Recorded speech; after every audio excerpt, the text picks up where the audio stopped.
Nyalande tati baptisgol Yesu. Ko e hitande 15 laamu Tibere tawi ko Ponse Pilate wonno gorner Yude, ko Herod laami diwan Galile, ko Hanas e Kayif gonno mawɓe yettinoɓe sadak, ko e on tuuma Allah haaldi e Yaya nder jeerende. Yaya sori diwan ma Yurdan ina habra baptisgol waajtare ngam yaafuye bakkatuji. Bayle gurdam coɗoɗe bakka ngare baptisoɗe ma Allah yaafo bakkatuji mon fof. Hono no windira e deftere annabi Esai ni, ma sawta nane ina wulla e nder jeerende, pewnane jomiraɗo laawol mum. Konde lappi makko ɗi porton ɗumen loy, ma catli ɗi fof ngubbe, kaaƴe ɗe fof ponde ha pota.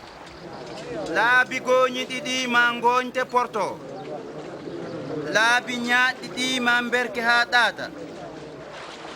Te innama aade fof ma yi dandore Allah. Nomin mbaɗata? Haalan min. Keɗoɗe kam leñol cohe. Hol miijo ma e amen? Haalan min no min mbaɗata. Kala jogiiɗo comci ɗiɗi yo rokku hen gotol mo jogaki o. Te kala jogiiɗo nguura yo rendu e bandu men. Ceerno, minen rendinoɓe lempoɓe nomin mbaɗata? Wota namnoɗe ko ɓuri ko fawanno ko. Minen soldateɓen ko mbaɗanta min? Woto keɓtete kaake janane, woto mbaɗete ndolndolagu, wota cettotoɗe hay goto ko wona goonga, te kaɗete e jobdi mon.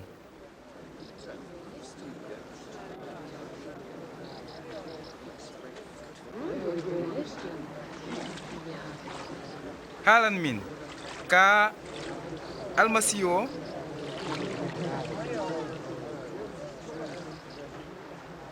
Min baptisatmi on ko e ndiyam, kono ma woot bappitiɗo mi sembe garowo.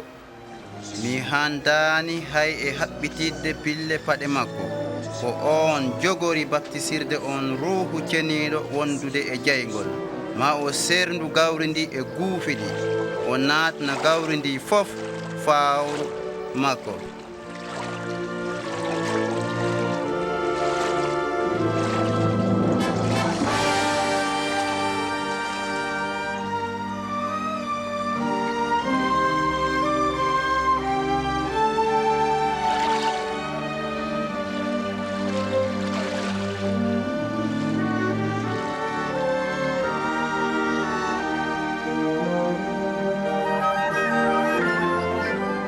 On sahaa tan ruuhu ceniiɗo o ƴetti mbaydi fowndu juuri e dow Yeesu.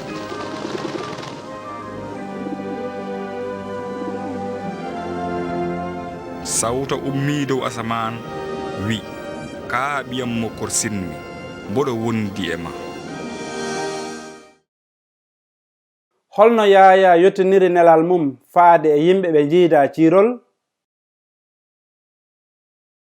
Holko Yaya haali e Yesu? Holno Allah e ruuhu ceniiɗo o tengtiniri baptisgol Yesu?